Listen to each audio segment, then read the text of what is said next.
When darkness veiled the sky, the day that Jesus died, in agony upon the bitter cross, they took his body down and laid it in a tomb. His friends believed that everything was lost. But when the third day came, the darkness turned to light. For Mary heard her name and saw the living Christ risen to set the captives free. Risen to ransom you and me, to bind up every broken heart, to conquer death and sin. Risen to bring us home again.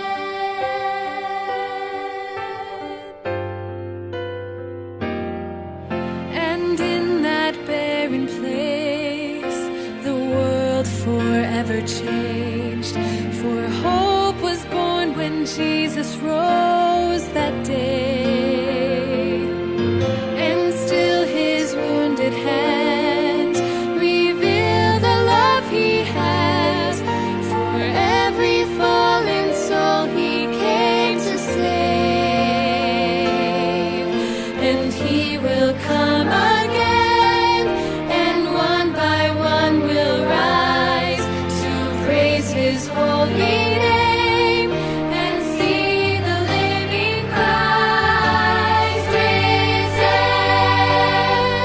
to set the captives free.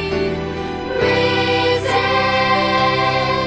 to ransom you and me, to bind up every broken heart, to conquer death and sin. Risen to bring us home again. Hallelujah, he lives. Hallelujah, he is risen to set the captives free. Oh, he is risen to ransom you and me, to bind up every broken heart, to conquer death and sin. Risen to bring us home again.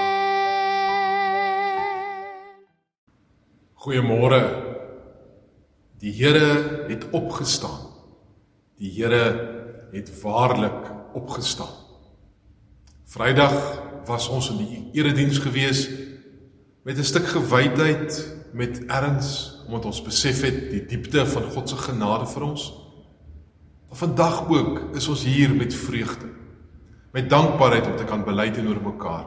Ons Here lewe. Hy het opgestaan, die graf is leeg. En omdat hy lewe, leef ons ook. Psalm 84. Hoe lieflik is die woning, Here, heerser oor alle magte. My hele wese verlang, ja smag na die voorhoewe van die Here. My hart en liggaam roep uit na die lewende God. Selfs 'n mossie vind 'n tuiste en 'n swaalkie haar nes waarin haar kleintjies neerlê by u altare. Here, heerser oor alle magte, my koning en my God. Amen. Mag die Here in sy groot genade en liefde ook nou naby aan jou wees.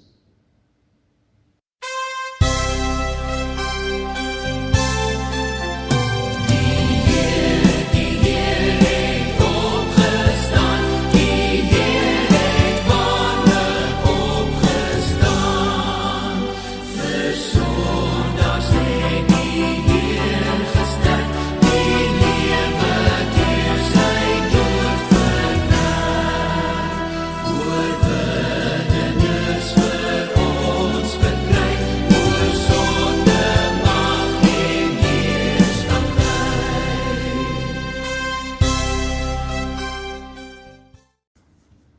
lees vanoggend saam uit Johannes 20 van vers 1 tot 10. Maar voordat ons lees, kom ons bid eers saam. Ja, Here, wat 'n heerlike voorreg om vanoggend ook te kan bely ons Here lewe. Jesus leef en ons met hom. Daarom vrees ons nie meer die dood nie. Daarom leef ons met hoop in hierdie wêreld, want ons aanbid 'n lewende God, 'n ewige Here, wat koning is bo alle konings, Here bo alle Here. Ja, Here, omdat U leef, leef ons ook.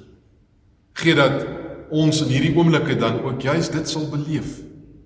God wat by ons is, lewend, kragtig, deur sy gees, deur sy woord, deur sy eie heilige teenwoordigheid.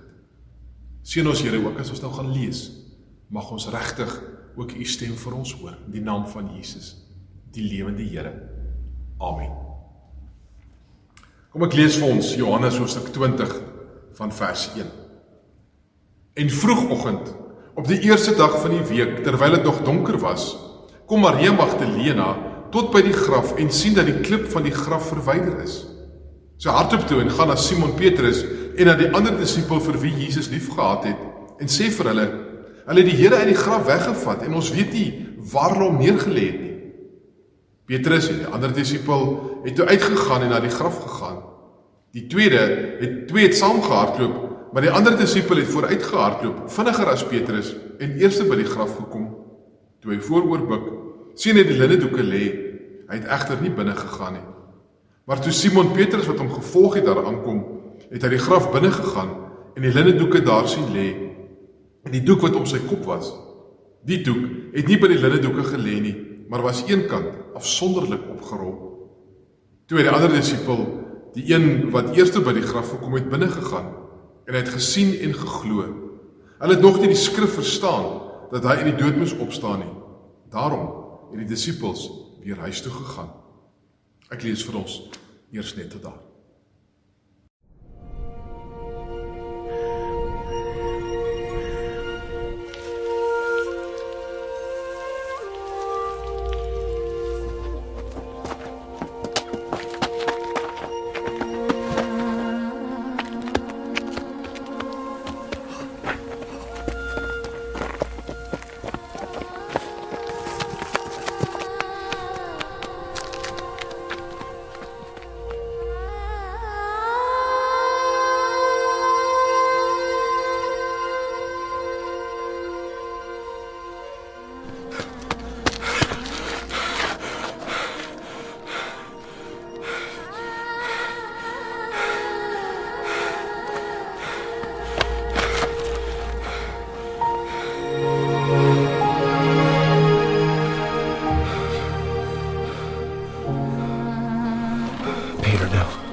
Het jy ook al in die nag lê en rondrol, omdat jy bitter spyt was oor iets wat jy gedoen het? Of het jy ook al geloop en worstel en vroeg, omdat daar iets in jou lewe is wat jou ongemaklik maak? Dalk 'n gebroke verhouding, of iets wat jy vir iemand gesê het, of iets wat jy gedoen het, wat vir jou bitter ongemaklik laat voel? Het jy ook al ervaar dat daar iets tussen jou en iemand is, en dat dit jou skuld is, dat die verhouding gebroken is? Het jy ook al die ervaring gehad dat jou gemoed vol seer en spyt is? En dat die dag sommer skielik bleek en asof die son ook nie meer so helder skyn nie, omdat 'n mens worstel met dinge in jou lewe. Ek vermoed op die Saterdag en ook op die Sondagmôre na Jesus se kruisiging was daar iemand in Jerusalem wat presies so gevoel het. Ontnigter, ongemaklik, bekommerd, hartseer, ongemaklik met sy eie dade en met dit wat gebeur het ook die vorige dag. Iemand wat hartseer en teleurgesteld met homself geworstel het, omdat hy gedoen het presies dit wat hy gesê het, hy nie gaan doen nie. Ek praat natuurlik van Petrus. Die Sondagmôre en Petrus het waarskynlik min geslaap daardie nag en baie geworstel. Donderdag aand het Jesus vir Petrus gesê dat hy Jesus 3 maal gaan verloon. En Petrus het dit heftig ontken dat hy dit ooit sal doen. Jesus het hom eintlik gewaarsku. Jesus het vir Petrus eintlik op 'n manier voorberei dat hy bedag moes wees daarop en nie daarvoor moes val nie. Maar die Bybel sê vir ons baie duidelik dat Petrus dit juis gedoen het. Ten spyte van die keuse wat Jesus vir hom gegee het deur hom te waarsku, het Petrus tog nog besluit om Jesus te ontken, om te bely dat hy Jesus glad nie ken nie, dat hy nie een van Jesus se volgelinge is nie. Lukas 22 vers 60 sê vir ons aangrypend dat daardie aand in die binnehof van Pilatus, waar Petrus dan ook gekonfronteer is as een van Jesus disippels, en Petrus 3 keer ontken het dat hy Jesus ken. Sê Lukas vir ons dat toe Petrus die 3de keer sê hy ken Jesus nie, het Jesus omgedraai en na Petrus gekyk. En dan, as Petrus besef wat hy gedoen het, het hy uitgestorm en bitterlik gehuil. Ek het al baie gewonder, watter kyk was daar in Jesus se oë toe hy na Petrus gekyk het? Ek is oortuig daarvan dat dit nie woede was nie. Jesus was nie kwaad. Daar was nie 'n veroordelende kyk in Jesus se oë nie. Maar ek dink diep teleurstelling. En ek dink daar's mins dinge wat 'n mens so ontnigter wanneer jy besef dat iemand teleurgesteld is in jou as mens. As iemand teleurgesteld is in iets wat jy gesê of gedoen het, of dalk 'n belofte wat jy verbreek het, of watter rede ook al. En dis hoekom Petrus so verskriklik ontsteld was. Want hy besef het, ten spyte van Jesus se waarskuwing, dat hy vir Jesus diep teleurgestel het, deur hom te verloon. Dit was asof Jesus vir Petrus wou gesê het, moenie, en Petrus dit tog gedoen het. Ek vermoed dit wat Petrus in Jesus se oë gesien het, was juis die rede vir sy eie ontnigtering en vir die geweldige stuk hartseer wat hy self ook beleef het. En ken ons dit ook maar te goed nie, nee? Trane van bittere teleurstelling in onsself, oor ons woorde, oor ons dade, omdat ons besef en weet dat ons dalk iemand bitter seer gemaak het, bitter teleurgestel het. Maar meer nog, ken ons ook nie ons eie stryd, wanneer ons besef dat ons grootste teleurstelling baie keer nie teenoor mense is nie, maar teenoor God self. Hoe baie keer ons nie die Here teleurstel met ons gesindhede, met ons woorde, met ons dade, ja, met ons ongeloof, met ons twyfel, baie keer nie. Wanneer ek besef dat my lewe op 'n verwoestende pad beland het, waar ek in sonde geval het en waar ek besig is om op 'n afgrond af te stuur. Ken ons nie die skuldgevoel en ontnigtering, wanneer ons dikwels worstel met ons eie sondigheid en ons eie ongehoorsaamheid nie? Op daardie Sondagmôre na Jesus se kruisiging, moes hierdie waarskynlik iets van Petrus se persoonlike belewenis gewees het. En om alles te kroon, kom Maria Magdalena en sy sê, maar sy was by die graf en die klip is weggerol en Jesus is nie daar nie. Lukas 24, die gedeelte oor die Emmausgangers, sê ook vir ons verder dat in vers 22 dat die boodskap van die vroue, die volgelinge, die disippels geweldig ontstel het. Want hulle het nie geweet wat om daarmee te maak, dat die graf nou leeg is nie. Hulle het dan gesien hoe Jesus gekruisig is, en hoe hy gesterf het. Ons teks vanoggend vertel egter vir ons van Petrus en Johannes, wat dadelik na die graf gehardloop het, toe hulle die boodskap kry, dat die klip weggerol is. Ons verhaal vertel vir ons dat Johannes het eerste by die graf gekom, waarskynlik omdat hy bietjie jonger as Petrus was. Maar hy het nie ingegaan in die graf in nie. En dan kom Petrus daar, en Petrus, soos ons hom ken, voorvarend, hy gaan dadelik in die graf in, en hy sien daar die doeke waarmee Jesus toegemaak was. Maar Jesus self is nie daar nie. Presies, soos wat Maria ook dit vir hulle beskryf het. Maar, en so sê as teks vir ons, Petrus en Johannes het nog nie verstaan nie. Hulle sien die leë graf, maar hulle onthou niks van Jesus se woorde, wat hy gesê het oor sy lewe en oor sy dood en oor sy opstanding. Hulle glo ook niks van dit wat in die Ou Testament oor Jesus geskrywe staan. Hulle sien, maar hulle sien nie. En nou kan ek verstaan hoekom die disippels so ontsteld was. Ek bedoel, hier sit Petrus met hierdie stuk ontnugtering in homself. Worsteling oor wat hy gedoen het, maar hy het nêrens om daarmee te gaan nie. En nou, om alles te kroon, is die graf leeg. Dis asof alles nie erg genoeg is nie, kom Maria Magdalena met 'n nog erger storie. Na Petrus en Johannes weer teruggegaan het huis toe, het Maria vir Jesus gesien. Sy het hom gehoor, sy het hom gepraat, sy het aan hom gevat. Maria kom nie net die verhaal van die graf wat leeg is nie, maar ook die verhaal van Jesus wat leef. Wat maak Petrus daarmee? Wat gaan hy doen wanneer hy hierdie boodskap hoor, en dan verstaan 'n mens van die verwarring en die onsekerheid wat daar by die disippels was. En nou ken ons die verhaal verder. Daar dieselfde aand, terwyl die disippels agter geslote deure by mekaar was, verskyn Jesus skielik tussen hulle. Geen wonder dat hulle so bang was. Maar vir die eerste keer kon hulle sien en glo dat Jesus werklik leef. Dat hy werklik opgestaan het uit die graf. Hoe wonderlik moes dit nie vir hulle gewees het. Johannes vertel vir ons dat Jesus na dit nog 'n paar keer aan hulle verskyn het, om telkens vir hulle te bevestig, maar dat hy leef. Maar ek moet dat vir Petrus, daardie hele tyd, wat Jesus telkens ook aan hulle verskyn het, daar dalk ook 'n olifant in die vertrek moes gewees het.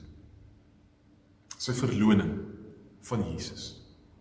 As Petrus net so bietjie soos ek is, sou dit hom die hele tyd geplaat. En sou hy dalk so graag met Jesus daaroor wou gepraat het, om die lig te suiwer, maar waarskynlik het hy nie die vrymoedigheid gehad. Juis vanweë sy skaamte en sy onsekerheid, en daardie kyk van teleurstelling, wat hy in Jesus se oë gesien het. En daarom was daar nog een baie besondere ontmoeting tussen Jesus en Petrus nodig. En dit gebeur langs die see van Tiberias. Petrus kon die nag weer nie slaap nie, dalk waarskynlik weer lê en rondrol en worstel, en hy besluit om te gaan visvang. Vir hom was die viswaters waarskynlik 'n veilige plek, 'n bekende plek, 'n plek waar hy kon dink, 'n plek waar hy kon soek vir antwoorde in sy lewe. 'n Klompie van die ander disippels sê, hulle gaan saam, en daar in die vroeë oggendure, wanneer hulle die hele nag niks gevang het nie, wag Jesus vir hulle op die strand. En dan moedig Jesus hulle aan om nog een keer te probeer visvang. En dan vang hulle te veel vis. Maar dan, daar op die strand langs die vuur, gebeur daar 'n merkwaardige ding. Jesus en Petrus praat, ek vermoed dalk vir die eerste keer direk met mekaar. En Jesus doen dit op 'n baie besondere manier. Hy praat nie met Petrus oor die verloning nie. Hy praat met Petrus oor daardie nag waaroor Petrus waarskynlik so lank al worstel nie. Maar Jesus vra vir Petrus of hy vir hom, Jesus, regtig liefhet. En 3 keer doen Jesus dit. 3 keer vra hy vir hom, Petrus, het jy my regtig lief? En elke keer wanneer Petrus kon bely, ja Here, ek het U lief, trek Jesus 'n streep deur 'n verloning. Totdat Petrus na die 3de keer hartseer word. Ek dink die hartseer van Petrus was juis omdat Petrus besef het, Jesus vergewe. Jesus is nie kwaad vir hom nie. Jesus is nie meer teleurgesteld in hom nie. Maar Jesus vergewe hom. Jesus gee juis vir Petrus die geleentheid om reg te maak, om te bely dat hy regtig vir Jesus liefhet. En daar, langs die see van Tiberias, ontdek Petrus vir die eerste keer wat die hart van die evangelie is. Die opgestane Here is die Here wat vergifnis en herstel bewerk. Is dit nie ongelooflik? Dat die opgestane Jesus, die lewende Jesus, is die Here wat herstel en vernuwing bewerk. Ook vir jou en vir my. Dat Jesus leef, omdat hy die opgestane Here is, kan ek en jy ook leef. Kan ons asemhaal, kan ons vry van die skuldlas, van ons sonde, van ons mislukkings, van ons teleurstellings. Kan ons vry daarvan in hierdie wêreld leef. Kan ons vry leef van die gebroke verhoudinge waarin ons baie keer staan. Jesus het as ware die spreekwoordelike olifant self uit die vertrek kom uithaal, om vir ons 'n ruimte te skep, waarin ons kan leef. Vergewe, vernuwe, bevry. En nou stuur hy ons, soos wat Jesus vir Petrus ook gestuur het. Nou stuur hy ons na die wêreld toe, vanuit hierdie nuwe lewe, vanuit hierdie bevryding, vanuit hierdie vergifnis, vanuit hierdie genade, wat ook sy opstanding vir ons kom verseker van, en kom bewerk. Kom stuur hy ons, as die opgestane Here, na die wêreld, sodat die wêreld ook kan ontdek, die liefde, die genade, die deernis van God, in Jesus Christus. Sodat die wêreld ook die vrede van Christus kan ontdek. En sodat ons as kinders van die Here soekend na versoening en herstel in die wêreld kan gaan leef. Jesus leef. Hy lewe werklik. Die getuienis daarvan is in die woord van God vir ons opgeteken. Maar ons weet ook dat Jesus leef is 'n werklikheid in ons wêreld, in sy koninkryk, maar Jesus leef ook in my en jou lewe. Hy ken ons teleurstellings, hy ken ons mislukkings, maar miskien is dit juist wat ons in die opgestane lewende Here moet ontdek, is dat hy nie veroordeel nie, dat hy nie 'n wrok koester nie, maar juis uit genade, uit liefde, ook vir my en vir jou, kom vrymaak. Omdat Jesus leef, kan ek en jy leef. Omdat Jesus leef, kan ek en jy asemhaal. Omdat Jesus leef, kan ek en jy tuiskom in God se genade en in sy wêreld. Mag jy in hierdie Paastyd werklik die opgestane Here as 'n lewende werklikheid naby aan jou beleef. Sy vergifnis, sy genade en sy liefde daarmee saam. Amen.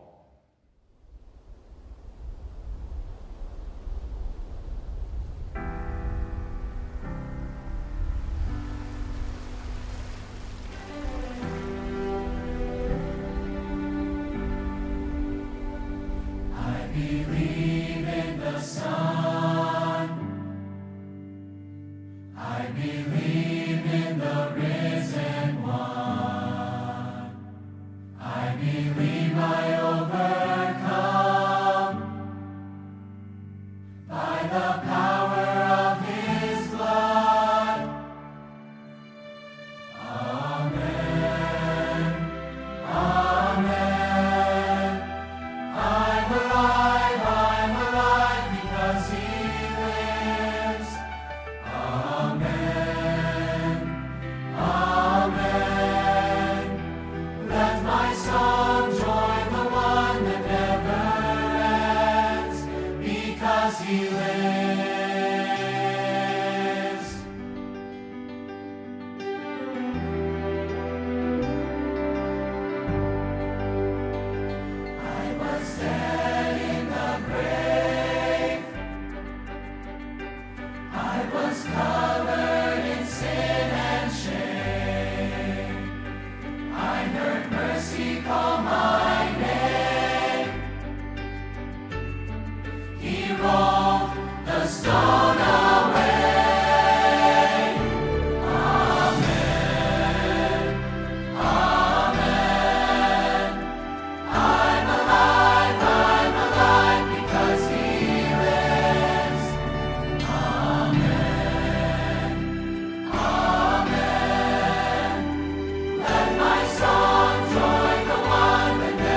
I know He holds my life, my future in His hands.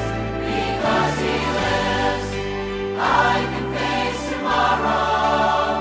Because He lives, every fear is gone. I know He holds my life, my future in His hands.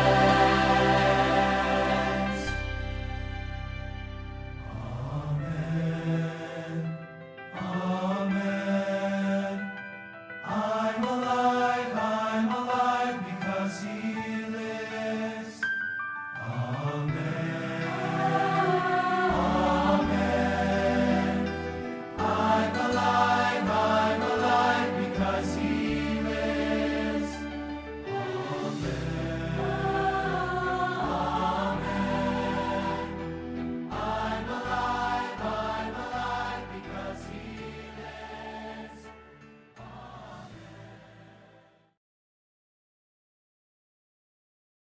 Jesus leef en ons met hom.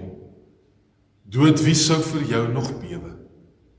Ja, Here Jesus, aan die kruis het U ons sondes op U geneem en daarvoor vergifnis gebring.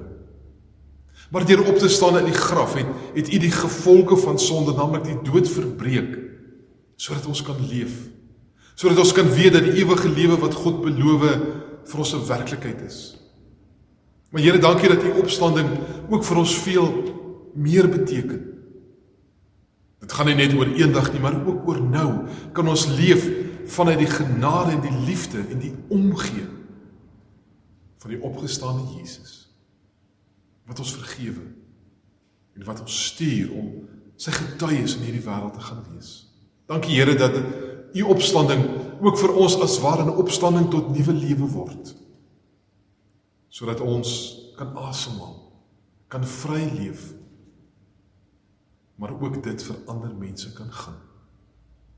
Here, help ons om ons geloof in die opgestane lewende Here nooit te verloor nie, maar om in gehoorsaamheid, volhardend agter U aan te loop. Ja, Here, mag ons lewe omdat U lewe. Amen. Mag die Here vir jou in hierdie week wat voorlê besonder seën. Mag jy sy groot genade en liefde naby aan jou beleef. Mag jy ontdek, ook in jou lewe, is daar 'n God wat leef, wat oorwin, wat magtig is en wat goed is. Daarom mag die genade van ons Here Jesus Christus, die liefde van God, en die teenwoordigheid van die Heilige Gees vir jou kosbaar naby aan jou wees. Amen. Geseënde Paasfees.